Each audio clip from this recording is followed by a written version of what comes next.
केवल राम नाम के एक भगत थे, किसान, गरीब आदमी। पहले हमने देखा है गांव में बहुत गरीबी होती थी, अब तो थोड़ा आर्थिक व्यवस्थाएं सुधरी हैं, क्योंकि पहले ट्यूबवेल आदि की व्यवस्थाएं नहीं थी, बहुत मुश्किल से सिंचाई होती थी और खाद आदि भी नहीं थे। गाय के गोबर आदि की खाद डाली जाती थी। 1 बीघा खेत में 6 मन या 8 मन गेहूं पैदा होता था। अब तो 40-50 मन पैदा होता है, पहले 6-8 मन। बड़ी मेहनत की जिनकी खेती है, और जो कार्य करते हैं तो 8 रुपया 10 रुपया 8 घंटा के थे, फिर और बड़ा तो 20 रुपया, अब तो 500 रुपया है। तो काफी, तो उस समय था कि बहुत ही कम था जब केवल राम, और वो संत सेवी थे। अब मंजूरी करके, और संत सेवी मतलब संतों का क्या है कि भाव से एक बार आप तो 2 संतों से कहेंगे। उस गांव में एक भगत है बहुत श्रद्धावान है, तो 4 संत आने लगे, फिर संत मंडली आने लगी।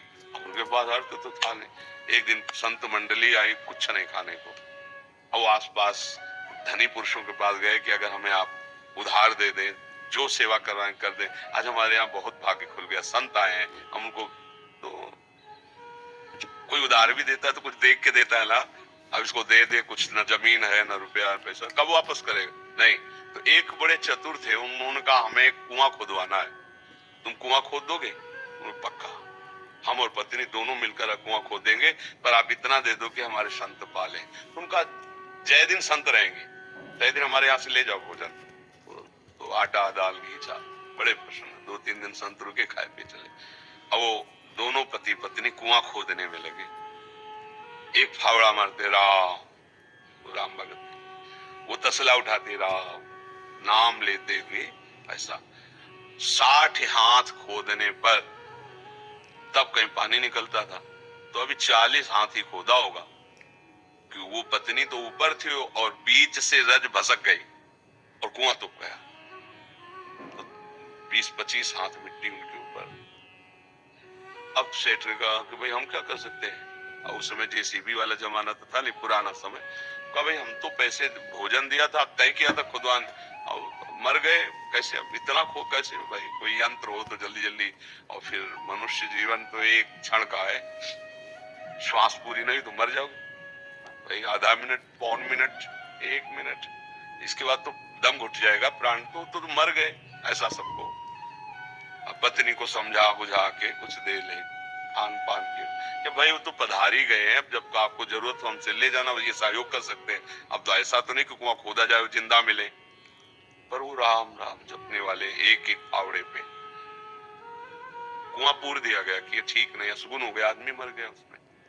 एक दिन वहां से कोई राजा निकल रहे थे, मार्ग था, तो उनको सुनाई दिया राम राम। ऐसी मधुर अमृतमयी वाणी की वो अपने रथ से उतरे। उनका ये किस भगत के द्वारा आर्त भाव से भगवान को पुकारा है? तो यार कोई भगत नहीं। बोले नहीं, आवाज, आवाज के सारे वहां गए। बोले यहाँ से आवाज आ रही? तो लोगों ने कहा हाँ, 1 महीना पहले कुआं खोद रहे थे केवल राम जी, तो मिट्टी गिर गई तो मर गए। बोले नहीं, आवाज आ रही, सुनो। तो राम राम। अब वो तो राजा थे, तुरंत हुक्म किया, तो बड़े जो राजकीय विभाग सैनिक सब लगे, मिट्टी हटाई गई। तो जहां केवल राम जी बैठे थे ना, वहां 2-3 हाथ ऐसे गुफा सी बन गई थी, एक भी मिट्टी नहीं गई। और जब वहां खोद के पहुंचे तो देखा सामने सुंदर भोग और शीतल जल। 1 महीना हो गए थे दबी हुई। ऐसे बैठने के कारण थोड़ा पीठ टेढ़ी हो गई थी। तो पूरे स्वस्थ, भोजन पानी सब वही। कौन दे रहा है? जो अखिल ब्रह्मांडों को दे रहा है। अगर गृहस्थी में हो, अपना कार्य कर रहे हो और नाम जप कर रहे हो, तो महान भक्त हो। भाई ये बातें हमारी केवल कथा सुनने में तो अच्छी लगती, लेकिन समझ में नहीं आती।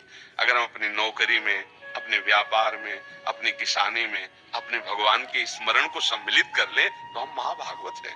बिल्कुल, इसमें बिल्कुल डरने की जरूरत नहीं कि अब हम भजन करेंगे तो गोली कैसे चलाएंगे। वो भी भजन है, जैसे माला से भजन हो रहा है वैसे गोली चलाने। अगर तुम्हारा अधिकार है और कानून व्यवस्था आदेश करती है उसको दंड देने के लिए, तो वो दंड देना भी भजन ही होगा। ऐसा